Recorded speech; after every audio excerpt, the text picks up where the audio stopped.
Eh bien, bonjour les amis, IE et II tout court, hein, et soyons rigolos, hihi. Voilà, comment vous dire? Merci pour vos vœux qui ont été chaleureux. J'ai jamais eu autant de commentaires, agréables. Ça m'a touchée, comme d'habitude, et il y en a de plus en plus nombreux. Et alors, je vois que cette émission sur la réincarnation vous a enthousiasmé. Alors ça me fait plaisir, parce que j'ai assez peu touché, à ce genre de sujet, mais il y en a plein qui sont hyper intéressants, et que je vous conterai à l'occasion, puisque ça a l'air de vous enthousiasmer, de vous faire plaisir. Voilà. Donc j'espère que l'année a bien commencé pour vous. Pour moi, pas trop mal. La vie est belle, quoi qu'il arrive. Alors aujourd'hui, je vais essayer de vous faire rire, enfin vous amuser, tout en vous intéressant, parce qu'on va parler d'ufologie, évidemment. Vous savez que j'aime bien ça, et vous aussi, je crois. Et alors, je vais vous parler d'un cas qui a eu lieu en 1954 en Italie, qui est un cas d'école en ufologie, dans le cadre de l'ufologie italienne. Et j'avoue que j'ai trouvé sympathique, et je voulais vous le faire partager. Bon, c'est pas un très long sujet aujourd'hui, mais c'est intéressant et ça en dit long sur certains aspects des rencontres rapprochées avec des extraterrestres. Enfin, est-ce que sont tous des extraterrestres? C'est la question que je me pose depuis un temps. Voilà. Donc, nous allons parler de cette dame qui est une paysanne de Toscane qui s'appelle Rosa Lotti Denelli et qui est tombée sur des petits êtres assez taquins, si je peux me permettre. Alors, durant l'année 1954, et ça s'est intensifié à l'automne, la France a connu, comme vous le savez, une vague d'apparitions d'ovnis qui a jamais été répertoriée à ce point-là. C'était vraiment la grande vague d'ovnis 1954, et avec des rencontres rapprochées dans certaines régions, toutes catégories. Il y a eu des gris, mais il y a eu des êtres velus, barbus, des robots, enfin, il y a eu des trucs extrêmement bizarres qui ont été signalés en France. Mais il faut savoir, alors je vous reparlerai de ça dans une autre émission, parce que je vais repartir sur la vague de 1954 et certains cas intéressants. Donc, ça n'a pas touché que la France, tout cela. Ça a touché, en fait, la planète, avec des endroits bien plus évidents.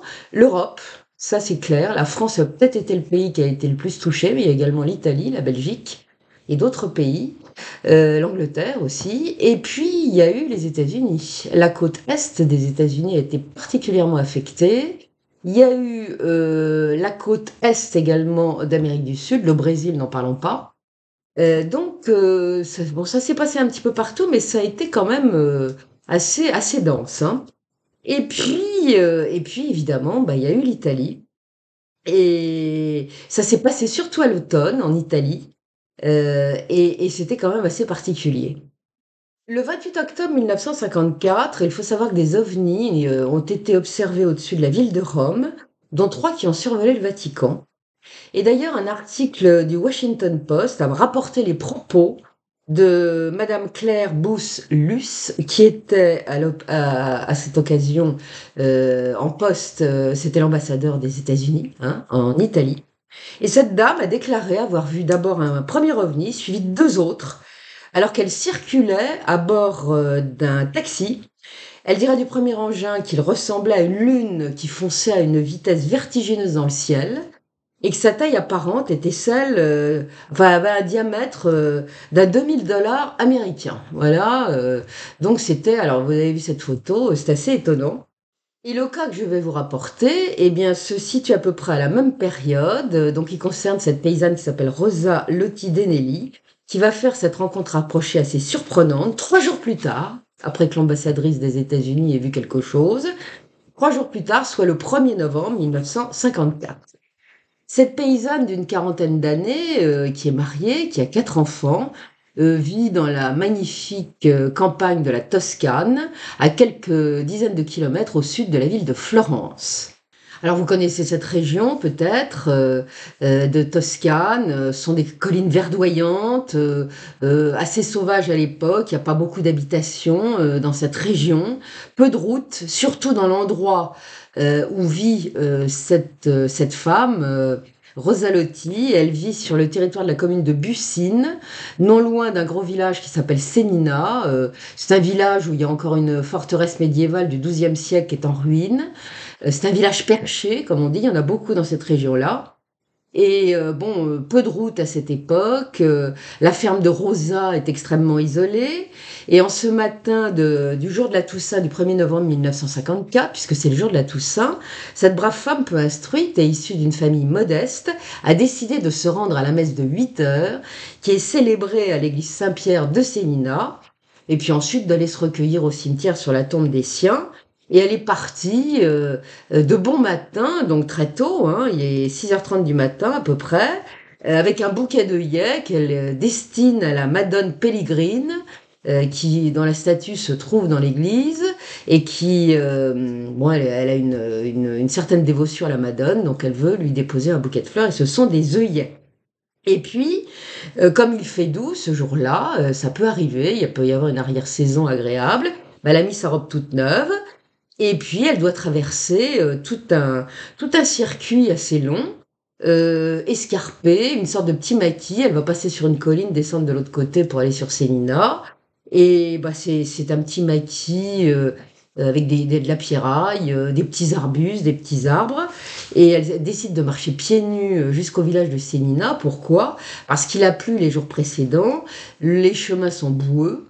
Et elle veut pas salir ses belles chaussures et se présenter correctement à la messe. Voilà. Donc elle a retiré ses bas, elle tient à la main ses bas et ses souliers, son bouquet d'œillets, et elle avance d'un bon pas. Alors elle se rendait pas très souvent en ville, cette femme-là, hein. Elle était plutôt dans sa ferme, dans ses petites tâches du quotidien. Et le chemin qu'elle va emprunter pour rejoindre le bourg de Sénina se trouve à 2 kilomètres de sa ferme. Et ce chemin, elle le connaît évidemment par cœur, puisqu'elle l'emprunte depuis des lustres, y compris la nuit. Et jusqu'ici, elle n'a jamais fait de rencontres désagréables. Vers 6h30 du matin, donc elle chemine entre les petits arbres et les buissons de la colline, lorsque soudain, sur une partie qui est un peu à découvert, elle aperçoit quelque chose qui l'intrigue. Il s'agit d'un objet métallique en forme de fuseau qui se trouve posé à proximité d'un cyprès. Au reporter d'un journal qui viendra l'interviewer plus tard, parce que son affaire va se savoir assez vite, vous verrez comment. C'est un reporter du journal Nazione Italia. Elle va déclarer qu'il s'agissait d'un double cône qui devait mesurer plus de 2 mètres de haut, pas plus de 2 mètres de haut, pardon, et qui avait environ un mètre de diamètre en son sens. Alors vous voyez le dessin, là bon, c'est une représentation journalistique qui donne une idée de la forme de l'engin qu'elle a décrit et qui fait effectivement penser à un fuseau. La surface de l'engin n'était pas brillante, comme on crut devoir le rapporter nombre de journaux, mais d'un métal dont la couleur était similaire à celle du cuir, dira-t-elle. 2 hublots se faisaient face dans sa partie la plus large. Il y avait aussi une petite porte dans sa partie inférieure qui était ouverte, ce qui a permis à Rosa Lotti de distinguer l'intérieur et d'y voir 2 petits sièges, aussi grands que des sièges de petits-enfants, vous savez, qui étaient placés dos à dos. Et chacun était tourné vers un hublot qui se trouvait sur les côtés. Cette drôle de machine était posée à terre, n'émettait aucun son, et elle n'entendait évidemment, la paysanne, que les bruits de la nature. En 1979, donc bien longtemps après les faits et après que des enquêteurs d'une association ufologique soient passés par là, eh ben, elle va déclarer à un certain Peter Nobile, qui est un chercheur qui s'intéresse à l'ufologie et qui a publié en 1980 un livre sur le triangle des Bermudes, qu'elle n'a jamais vu jusqu'ici de machine qui ressemblait à celle qu'elle a vue dans le Petit Maquis le jour du 1er novembre 1954. En fait, ce qui lui a fait dire cela, c'est qu'en cette année 1954, l'électricité était enfin en train d'être installée dans le secteur. Ils n'avaient pas l'électricité, les gens, avant. Il n'y avait aucun câble qui passait. Donc des ouvriers en 1954 travaillaient avec des machines. Elle a donc pensé sur le moment qu'il s'agissait de l'une d'elles, mais d'un modèle qu'elle n'avait pas encore vu jusqu'ici. Donc voilà, elle s'étonne pas plus que ça, jusqu'à ce qu'elle voit sortir d'un seul coup de derrière l'étrange machine, émerger de derrière, 2 petits êtres. Ils sont d'apparence purement humaine, de la taille d'un enfant de 5 ans. Ils sont tout petits. Des Lilliputiens, en fait, hein, parce qu'ils ressemblent évidemment en rien aux ouvriers, qu'elle voit, cheminer à droite et à gauche avec leurs câbles et leurs machines. Mais bon, elle se dit après tout, pourquoi pas, hein, peut-être que ceux-là, ils sont en train d'installer l'électricité, ils sont tout petits, mais enfin bon. Alors elle est surprise sans être surprise de se retrouver face à eux finalement, pas vraiment apeurée. Elle d'ailleurs confirmera à Peter Nobile qu'elle était pas du tout elle a pas eu du tout peur à ce moment-là et elle a pensé, pensant que c'était des ouvriers, comme c'est étrange de travailler un jour férié. Elle était donc bien convaincue que c'était des ouvriers, qui s'occupaient de l'électricité. Elle va se dire quand même dans l'instant qu'il y a quelque chose de surprenant, puisqu'ils sont quand même très petits ces gens-là, je veux dire, c'est quand même bizarre. Mais elle va pas y réfléchir trop longtemps, elle va changer très vite d'idée, parce que, ils parlent dans une langue très bizarre, une langue qu'elle connaît pas. Alors elle se dit: «Qu'est-ce que c'est que ça?» Ils sont très souriants, ils sont très aimables, ils lui font des petits signes de la tête et ils gazouillent et bon, elle est étonnée mais elle a pas peur. Alors on peut se dire: «C'est quand même bizarre de réagir de cette manière-là». En fait non, dans les années 50, cette région d'Italie, comme certaines régions de France, hein, du centre de la France, sont fermées. C'est coupé de tout. Donc je vous l'ai dit, il y avait pas d'électricité pour la télévision, les journaux n'arrivaient pas jusque-là, vous aviez pas la radio, puisqu'il y avait pas d'électricité, il y avait pas de route, pratiquement aucune route. De ce fait, bah, les gens du coin, ils voyaient pas de touristes, ils voyaient pas d'étrangers de passage qui venaient s'aventurer par chez eux. On vivait dans des siècles anciens. Donc, pour ces gens-là, des étrangers qui venaient par là, bah, ils savaient pas trop quelle allure ils pouvaient bien avoir. Et Rosa Lotti, évidemment, n'en a jamais vu un de sa vie. Mais comme ils parlent une langue inconnue d'elle, elle s'est dit que c'était certainement des étrangers. Bon, ils sont physiquement différents, ils sont tout petits, mais ils ont des traits humains, ce sont des humains. Donc, ils parlent une langue très bizarre, hein, d'ailleurs, parce qu'ils murmurent des sons, bah, assez bizarres, quoi. Donc, elle se dit: «Bon, bah, c'est des étrangers», voilà. Donc au dire de Rosa, ils mesuraient pas plus d'1 mètre, hein. Leur corps était parfaitement proportionné. Ils avaient un aspect parfaitement humain et elle dira à un journaliste venu l'interviewer par la suite qu'ils étaient presque comme des hommes, mais de la taille d'un enfant. C'étaient des véritables Lilliputiens. À Peter Nobile, elle donnera plus de précisions. Elle dira que c'était des personnages comme tout le monde, mais de physique nettement plus petit. Elle va faire à tous les journalistes, y compris à ce monsieur, des descriptions précises de la façon dont ils étaient habillés, une sorte de combinaison faite d'une seule pièce, mais les jambes du pantalon de la combinaison étaient moulantes et elle ne voyait pas leurs pieds puisque ça enveloppait les pieds. Par-dessus leur combinaison, ils portaient des sortes de gilets fermés jusqu'au cou, avec des boutons qui scintillaient comme des étoiles, dira-t-elle, et leurs épaules étaient couvertes de capes courtes, également faites de tissu gris. Leur tête était coiffée d'un casque, à moins que ce ne soit une cagoule, elle n'a pas très bien vu. Alors bon, les journalistes ont retenu du casque, parce que peut-être que ça fait plus extraterrestre. Enfin, elle ne sait pas trop ce qu'ils avaient sur la tête. Et puis elle dira que sur les oreilles, ils avaient des sortes de disques de cuir, vous savez, un peu comme les gros écouteurs qu'on emploie de nos jours encore, quand on n'a pas les petites oreillettes. Et donc, ça leur coupe les oreilles. Et puis, il y a une bande de cuir également qui masque leur front. Lorsque Peter Nobile va leur demander si elle a aperçu des cheveux sous les cagoules, elle va dire oui, j'ai vu quelques mèches de cheveux très courtes qui dépassaient, mais je me souviens plus exactement la couleur. Ça devait être noir ou brun, mais je ne suis pas sûre. Elle va préciser que leurs traits étaient parfaitement humains, mais que leur visage leur ressemblait un peu plus petit que ceux des humains. Alors, il est possible qu'avec la bande de cuir, ça fasse un visage plus petit, hein.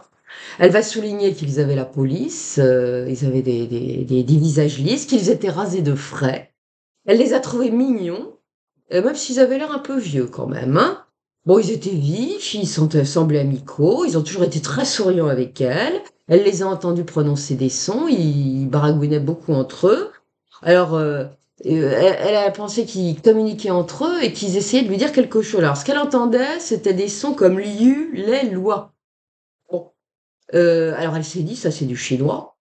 Elle a jamais entendu parler chinois, mais elle s'est dit: «Ça doit être ça, hein», et elle a bien compris qu'ils essayaient de lui parler. Alors, elle va vraiment insister à plusieurs reprises auprès de tout le monde, qui se sont toujours montrés très polis avec elle, que l'un d'eux avait l'air plus en retrait, plus réservé, il était moins souriant. Mais l'autre, qui était particulièrement fringant, bah, était enjoué et riait tout le temps. Il riait, tout en essayant de lui dire des choses qu'elle comprenait évidemment pas, ce qu'il faisait apparemment beaucoup rire. Rosalotti a donc décrit avec précision leur visage et elle va ajouter qu'ils avaient un nez tout à fait normal, comme ceux des humains, et que leurs yeux étaient magnifiques et pleins d'intelligence. Voilà ce qu'elle va dire. Certains journaux vont écrire beaucoup de balivernes, probablement pour impressionner et attirer leurs lecteurs. Ce sera le cas de la description qui aura été faite de la bouche de ces petits visiteurs. Ils vont dire qu'ils n'avaient pas une bouche vraiment humaine. Leurs lèvres supérieures auraient été légèrement recourbées au centre, si bien que quand ils avaient la bouche fermée, on voyait quand même leurs dents de devant, qui auraient été larges, épaisses, courtes, comme limées. Euh, Même un peu saillante, ce qui aurait fait dire à Rosalotti qu'ils avaient des dents de lapin. Et elle va toujours dénier ça. Elle va dire que c'est un truc de journaliste parce qu'elle a jamais dit ça. Ils avaient des dents tout à fait normales. Et quand ils avaient la bouche fermée, bon, les lèvres étaient normales. Il n'y avait rien de particulier. La rencontre de Rosalotti avec ces deux petits extraterrestres a été reproduite en couverture du célèbre journal italien La Domenica del Corriere, dont vous voyez la couverture là. Donc vous voyez que cette illustration montre ces êtres avec une expression pas très agréable quand même. Ils ont pas l'air si gentils que ça, hein. Ils ont l'air moqueurs, pas gentils, cyniques même. On la voit quant à elle manifestement terrorisée, alors que ça n'a jamais été le cas en réalité. Bon, ce journal, comme tant d'autres, va expliquer que on lui a arraché des mains son bouquet de fleurs, ses bas. Elle a jamais dit ça. Elle va expliquer en fait que le personnage qui était le plus souriant, le plus rigolard finalement, va lui prendre le bouquet des mains, effectivement, son bouquet d'œillets. Il va le déposer tranquillement sur le sol, puis il va ramasser un débat qu'elle a laissé tomber. Comme elle s'attend pas à ça, bah, elle va lui dire bah, rendez-moi mon bouquet, hein. Elle va protester puisqu'il prend le bas aussi. Puis elle va dire à Peter Nobilé qu'elle était un peu énervée, hein. Elle a demandé à ce petit être qu'il lui restitue ses affaires, parce qu'il n'est pas facile d'en acheter. C'est des bas de nylon, ça coûte très cher à l'époque, et dans la région, il n'y en a pas des masses. Hein, pour faire son shopping, vu qu'il n'y avait pas de route, c'était pas facile. Donc elle va tenter de convaincre vainement cet être en lui expliquant que le curé du village, là, elle va à la messe, va lui faire des remarques si elle arrive les jambes nues ou avec un seul bas. Bon, Rosa est très pieuse, elle craint les remontrances du curé, mais bon, le petit voleur ne réagit absolument pas. Il continue de rigoler et elle insiste, bah gardez les fleurs, mais rendez-moi mes bas. Sinon, je vais avoir l'air de quoi? Et ben il veut rien savoir, ça sera peine perdue. Finalement, elle va voir les deux êtres faire demi-tour. Bon, leur vaisseau, si on peut appeler ça comme ça, est à 2 mètres. Ils vont emballer les œillets dans le bas qu'ils ont piqué à la pauvre Rosa. Et ils vont mettre ça, ils vont balancer ça dans leur fuseau et ça sera terminé. Bon. Donc elle n'est pas très contente. Alors, il est important de souligner que quand elle est apparue, quand elle s'est trouvée face à eux, il s'est passé quelque chose de particulier. Elle a eu la sensation que ses jambes se paralysaient. Et effectivement, pendant tout le temps qu'elle va avoir cette rencontre de très rapprochée, eh ben elle va pas pouvoir s'enfuir, elle peut pas bouger. Le reste de ses bras, tout ça peut bouger, mais pas ses jambes. Par contre, ce qui est très étonnant, vous vous retrouvez dans une situation comme ça, vous paniquez. Ben, elle, pas du tout. Elle ne ressentira à aucun moment une crainte quelconque, elle est détendue, elle les voit rire, tout se passe très bien. Et voilà que les deux êtres vont retourner, ils étaient revenus vers elle, ils vont retourner à nouveau vers le fuseau, et ils vont prendre à l'intérieur de ce fuseau un objet qui va d'abord faire penser à Rosa que c'est un emballage en carton arrondi, c'est de couleur foncée aussi. Mais lorsqu'elle va voir l'engin de plus près, l'appareil de plus près, eh bien il est cylindrique avec des extrémités arrondies. Elle va voir l'être qui rit tout le temps le soulever jusqu'à la hauteur de sa poitrine et le pointer dans sa direction. Elle se dit oh, bah, c'est peut-être un appareil photo, c'est gros, mais enfin bon, c'est peut-être ça. On va peut-être la prendre en photo. Eh ben, c'est pas ça du tout. Hein. En fait, dès que l'appareil va être pointé vers elle, Bah, elle va ressentir comme une étrange sensation. Elle a l'impression que tout son corps est entouré de quelque chose d'invisible, qu'elle ressent nettement, même si elle peut pas, décrire ce que ça fait. Donc, Peter Nobilet et d'autres, comment dirais-je, enquêteurs et journalistes vont lui demander de décrire la sensation. Et elle dira que c'était un peu comme une sensation magnétique. Elle ne savait pas trop comment définir ça. Mais en tout cas, quand il va y avoir cet impact qui a été lancé par l'appareil, eh bien, elle n'est plus paralysée. Mais surtout, dans la seconde, ce n'est plus la détente, elle est absolument paniquée, terrifiée, et voilà qu'elle part dans l'autre sens, elle détale en courant. Et à l'issue d'une course effrénée de près d'une centaine de mètres, toujours terrifiée, elle va se retourner pour voir s'ils la suivent. Pas du tout. Heureusement d'ailleurs, et elle va voir que le fuseau est toujours là, qu'ils sont à côté, qu'ils regardent dans sa direction et qu'ils observent ce qui se passe. Bon, contrairement à ce que vont rapporter les journaux, heu, elle ne verra jamais, l'objet disparaître, comme ça en un clin d'œil, elle ne le verra pas s'envoler non plus, hein. Alors il faut savoir que ce face à face assez étrange a duré une dizaine de minutes, pas davantage. En tout cas, après qu'elle a repris sa course, elle va courir comme une folle, jusqu'à Sénina. Elle est toute échevelée quand elle arrive et elle est pas bien. Et puis elle a une autre sensation, c'est que son esprit est dans le brouillard. Elle a l'impression que ses pensées sont confuses. Elle a presque du mal à se souvenir de ce qui vient de lui arriver.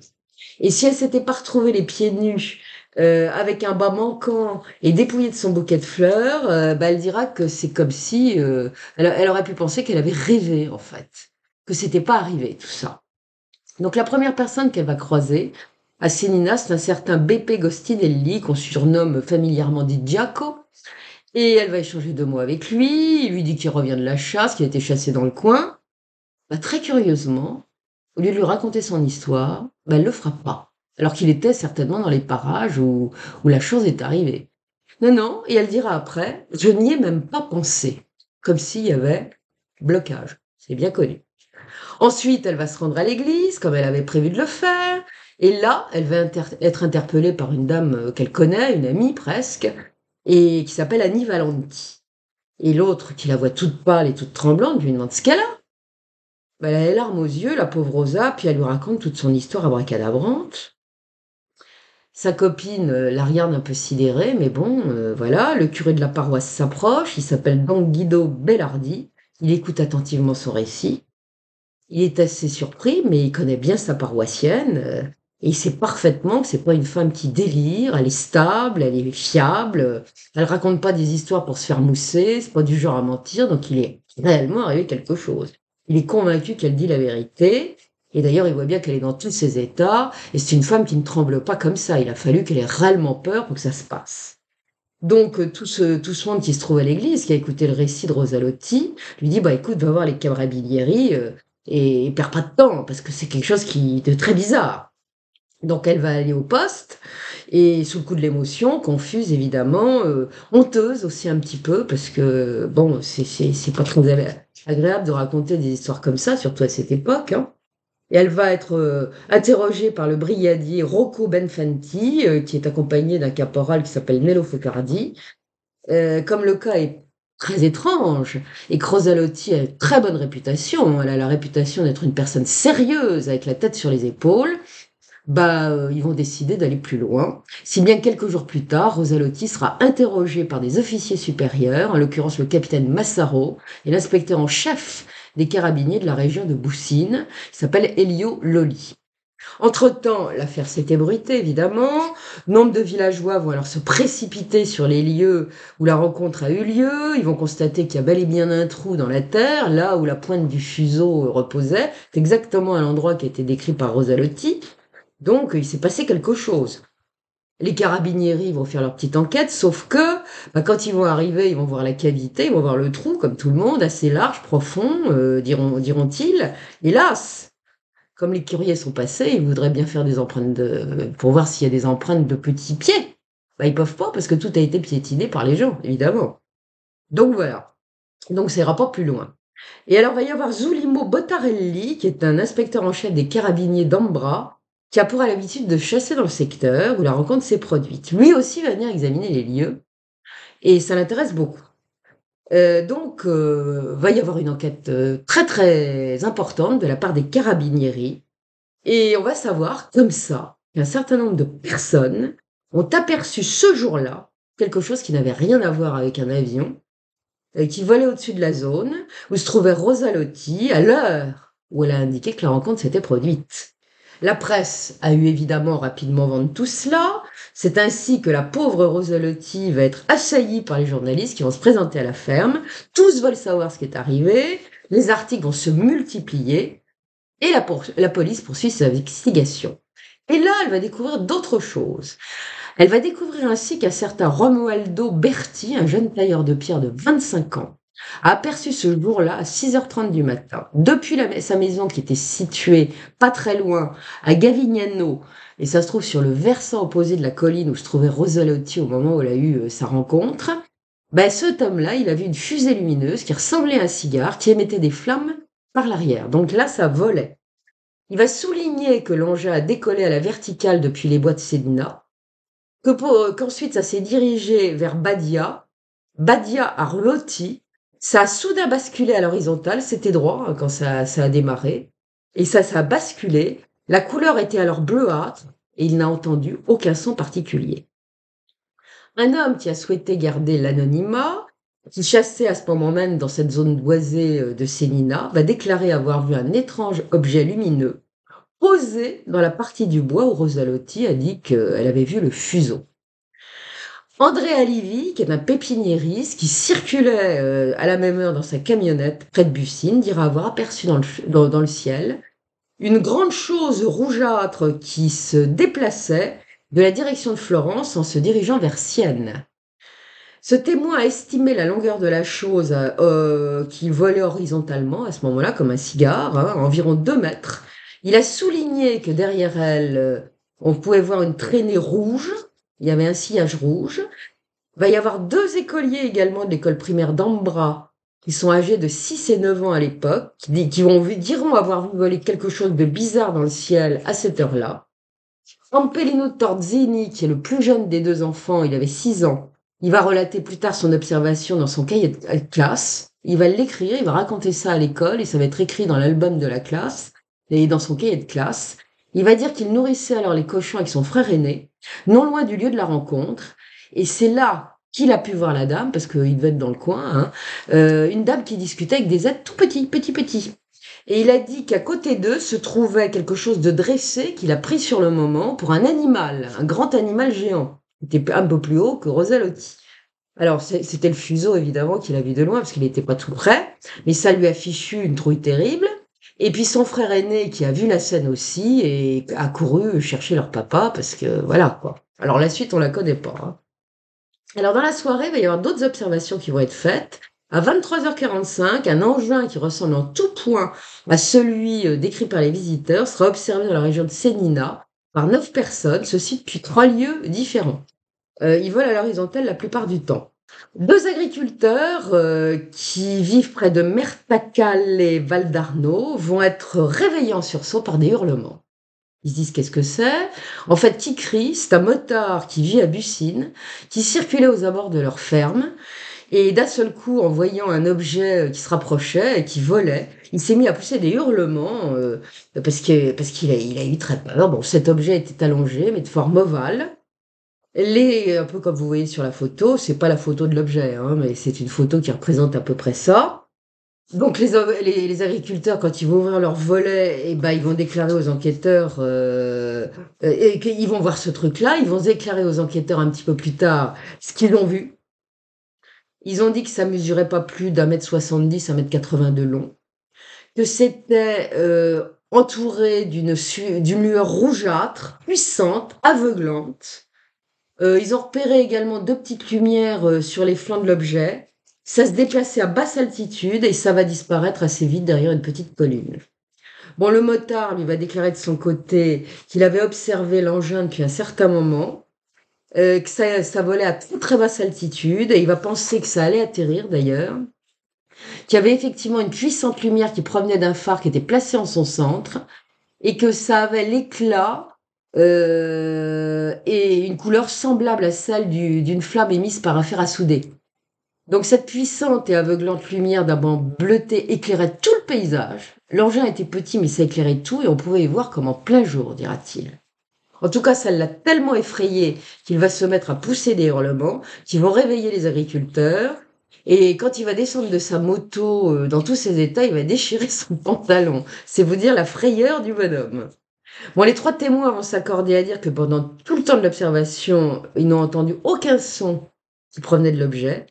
À la même heure, vous allez avoir un agent immobilier, un mécanicien qui vit à Sénina, ainsi que le curé du village, d'un village voisin qui s'appelle Torre, qui vont repérer un objet qui se déplace silencieusement à très basse altitude et qui émet une très vive lumière.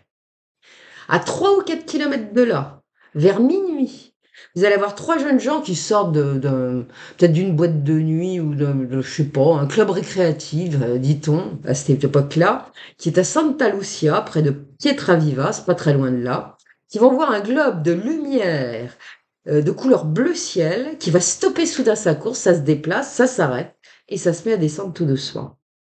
Comme si ça allait atterrir sur le flanc d'une petite colline. Alors ça les excite, il faut aller voir, donc ils courent, et dès qu'ils vont rapprocher du truc, ça va remonter, et ça va partir dans la direction d'une petite montagne qui s'appelle le Monte Benici, et ça va changer de cap pour finalement partir dans une autre direction, vers une ville qui s'appelle Casucci. Jamais aucun des témoins ne percevra le moindre son. Mais à chaque fois que l'engin prendra une nouvelle direction, diront-ils, sa couleur passera du bleu clair au rouge avant de revenir au bleu clair. Rosa Lotti a accepté d'évoquer son aventure au moins jusqu'à 80 ans. Elle va souvent expliquer son histoire, parce qu'au début, il va y avoir beaucoup de journalistes, il va y avoir des enquêteurs, il va y avoir une enquête ufologique bien plus tard, hein, et qui va être faite 18 ans plus tard. Il va y avoir des visiteurs en tout genre. Ce monsieur dont je parlais tout à l'heure qui a écrit un livre. Donc, et puis au fil du temps, il y a quand même des gens qui viendront la voir, qui savent, donc ils viendront la voir, pas seulement des ufologues. Et elle racontera son histoire. Jusqu'à 80 ans après, elle va vieillir. Bah, elle mourra quand même à 92 ans, cette dame, en octobre 2006. Et alors, en cherchant, bah, qu'est-ce que j'ai trouvé? Bah, qu'il y a eu un précédent, figurez-vous. Et le précédent, il a eu lieu en 1930. Et ça s'est produit à la mi-août 1930 sur le territoire de la commune de Buccine. Nous y voilà encore.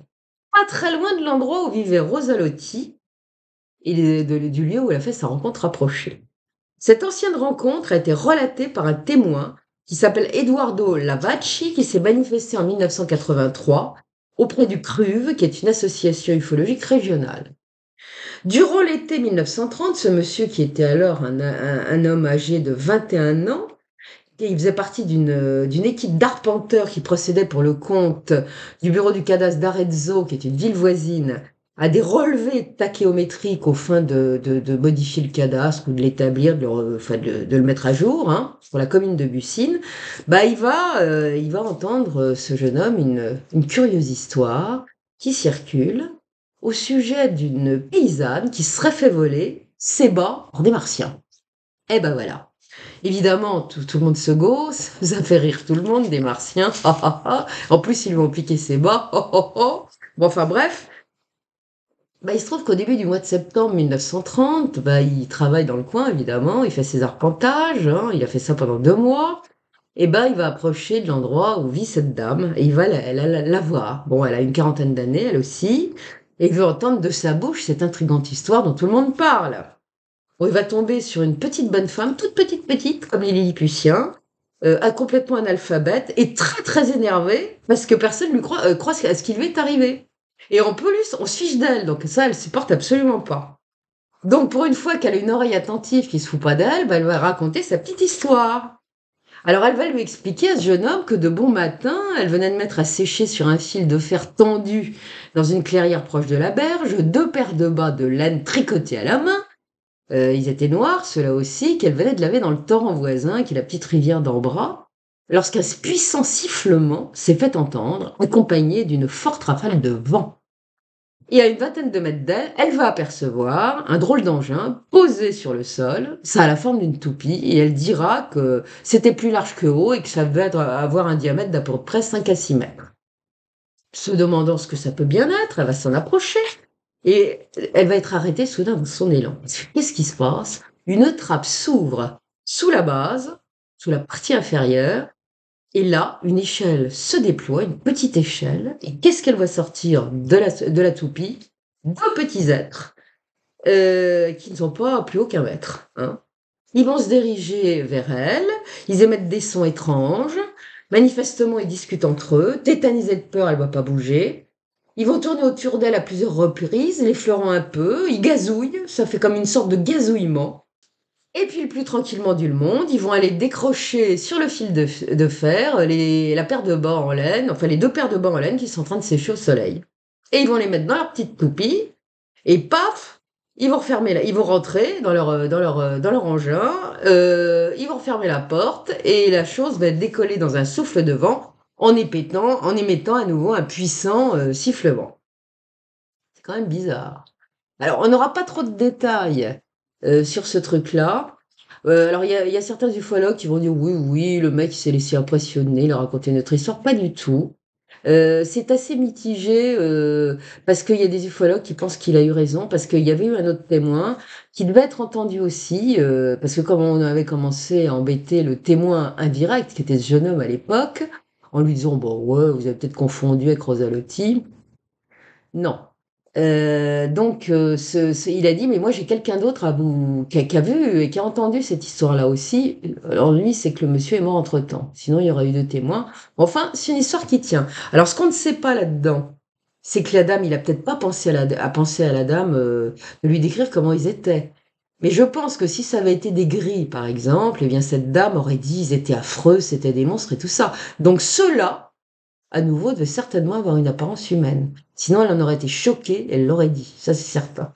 En tout cas, que ce soit passé dans le même coin, heu, à quelques années d'intervalle, à 24 ans d'intervalle, que ces êtres aient piqué des bas à une dame qui a le même âge, effectivement, c'est troublant, mais ça peut arriver et ça fait partie des fantaisies ufologiques, qu'on retrouve parfois. Avec des trucs qui ne tiennent pas debout, parce que vous remarquerez quand même que l'engin, en forme de fuseau, ça ressemble plutôt à une boîte de conserve, côté technologique, il y a mieux, que, l'attitude de ces êtres est quand même très bizarre, que, bah, elle a certainement pas menti, concernant, ce qui lui est arrivé. On reconnaît la paralysie, on reconnaît, le problème de mémoire, hein, puisqu'elle a l'esprit brumeux après, donc c'est pas une invention. Donc si vous voulez, j'ai trouvé que ce cas était intéressant. Il y en a d'autres. Alors je parlerai, bientôt de la vague de 1954 parce qu'il y a eu quelques fantaisies aussi et pas que ça. Des êtres en tout genre, et c'est quand même très intéressant. Alors on peut se poser la question: pourquoi des vagues mondiales comme ça? Pourquoi dans certains territoires? Alors moi je pense que, bah, on vit dans des dimensions, qui s'entremêlent certainement parfois avec des plans différents, mais pas quoi qu'ils pensent d'ailleurs, hein. Et il pourrait bien de temps en temps qu'il y a des portes qui s'ouvrent. Alors il y a peut-être des portails naturels, des portails qui ont été ouverts par des anciennes civilisations, par des druides, par des chamans, parce que vous voulez, des Indiens. Regardez les Rangers de l'Utah, les Utes. Regardez également la malédiction de je ne sais plus comment il s'appelait, le chef indien, avec l'histoire du Mothman à Point Pleasant. Donc il y a souvent des choses qui relèvent de rites magiques très anciens ou de traditions, si je puis dire, hein, et qui peuvent effectivement provoquer ce genre de truc. On a vu en Afrique avec l'affaire du Credo Mutwa que j'avais raconté, le petit Zoulou, ce qu'il avait raconté. C'était quand même pas rien, ça aussi. John Mack en avait parlé largement. Donc, si vous voulez, bon, il y a peut-être des portails naturels, il y a peut-être des portails ouverts non naturels, et puis, il y a peut-être on connaît rien finalement aux dimensions. On sait pas comment ça marche. Donc de temps en temps, il y a peut-être des ouvertures naturelles qui se font et qui fait que, bah, il y a plusieurs civilisations parce qu'apparemment, c'est des espèces différentes qui ont pas forcément les mêmes intérêts, qui arrivent sur la Terre. Alors c'est peut-être du tourisme, c'est peut-être pour ça qu'ils prennent des œillets et les bras des dames, je ne sais pas. Faut voir. En tout cas, j'espère que ça vous a intéressé, que vous avez passé un bon moment. Je sais pas ce que je vais vous raconter la prochaine fois, mais j'ai des tas de trucs que j'ai préparés, je trouvais bien quelque chose. En tout cas, je vous remercie encore. Merci pour votre générosité de cœur, votre générosité matérielle, vos attentions, tous les abonnements, parce que là, je suis en train d'exploser. J'oublie toujours de vous dire merci, parce que moi, j'ai pas la conscience des trucs. Je me dis, ah ouais, c'est bien, mais bon, en tout cas, là, ça monte en flèche, bravo. Merci. Je sais pas quoi vous dire d'autre, à part ça, hein. Sinon encore, bah, portez-vous bien. Ne vous prenez pas la tête avec tout ce qui se passe à l'heure actuelle. Avancez et puis, à la grâce de Dieu, enfin bon, voilà. Je vous embrasse et je vous dis à très bientôt. Au revoir les amis.